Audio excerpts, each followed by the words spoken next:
The following research is brought to you by the Conscious Evolution Institute of Hormone Replacement Therapy. For more information, visit www.hgh.tv. Are you ready to start a program today, or do you have any questions? Fill out a contact form on the website and someone will be in touch as soon as possible. Vitamin E, the controversial vitamin. Recognized as a necessary nutrient without which we cannot live, hailed as an aid to healing, and as a supreme antioxidant helpful in holding off the effects of aging, vitamin E is now recognized as a substance that we must be careful with. While it's a good thing to ensure you're getting enough, preferably by eating a healthy diet, too much vitamin E supplementation has been linked to actual increase in oxidation damage and acceleration of the signs of aging and other diseases.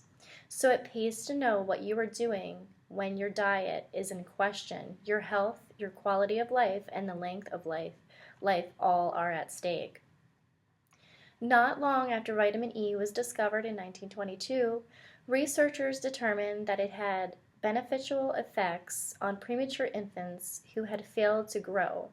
And it also was found that a deficiency of vitamin E in infants was a cause of certain type of anemia, now eradicated.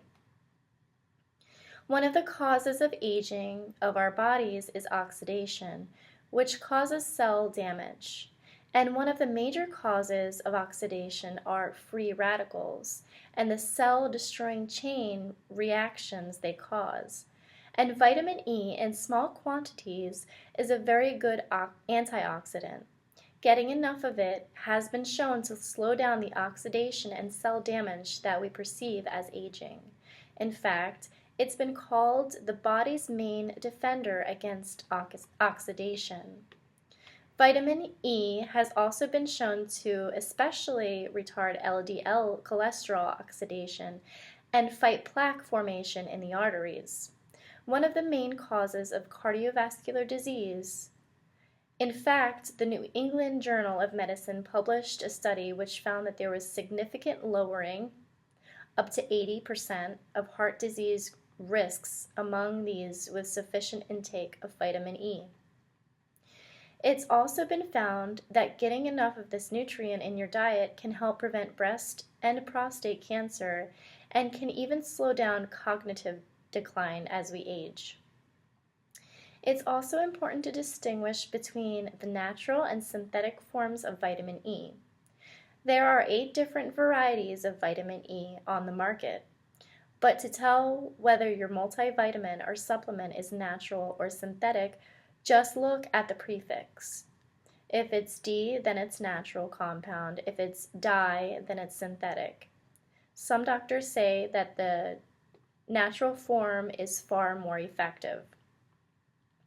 But taking vitamin E supplements can be risky if you go too far. Getting too much vitamin E is called hypervitaminosis E, and it can lead to severe bleeding problems, as the nutrient can act as an anticoagulant in sufficient quantities, especially if combined with aspirin or other blood thinning drugs. Taking too much vitamin E can also counteract the effects of vitamin K, which itself is important for artery and bone health, among other things, leading to a deficiency of that essential nutrient. Most authorities suggest that you ingest no more than 1,500 milligrams or 1,000 IU of vitamin E per day to avoid these problems. One study even found that even somewhat high doses of vitamin E can lead to increased lung cancer risk. Those who consumed 400 milligrams of vitamin E daily had a 28% higher risk for the disease, and the increase was even greater for those who smoked. What about applying vitamin E directly to scars or cuts? One study showed that the belief in the nutrient promotes healing is really a myth. In 90% of cases, topical application of vitamin E had no effect or made the scar worse, and 33% of those who did so developed contact dermatitis. How can you balance getting the needed quantity of vitamin E every day with the risks associated with getting too much? The best way is to get your supply of this nutrient from healthy foods instead of supplement pills. This is nature's way, and it is also the way that lets your body do the balancing itself, which entails basically no risk. Our bodies have evolved to take in just the right amount of vitamin E of the foods that we eat, as opposed to a sudden surge of caplet or pill. Some foods that are rich in vitamin E include leafy greens, nuts, rice bran, barley, and palm oils. Organic, locally grown produce is likely to have the best integrity of the nutrient, and other nutrients that operate in synergy with it, making the total effect much greater than others. And avoid processed junk foods at all cost. These not only contain questionable substances, but their empty calories crowd out good food from your diet, while causing unwanted weight gain and well-known and some probably unknown side effects. None of them are good. So vitamin E is an important and necessary part of your diet. It has marvelous and beneficial effects, but take too much and you can be taking some real risks.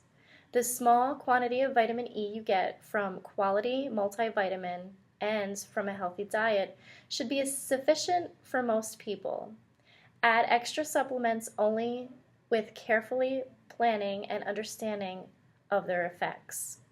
Remember, with vitamin E and every single thing you put in your body, you're in charge. Your present life and your future life are on the line, and it's a big responsibility. If you take the time and take charge of your own nutrition, you would be glad you did, and so will your loved ones. Stay tuned for more informative videos next time, brought to you by the Conscious Evolution Institute of Hormone Replacement Therapy. For more information, visit www.hgh.tv.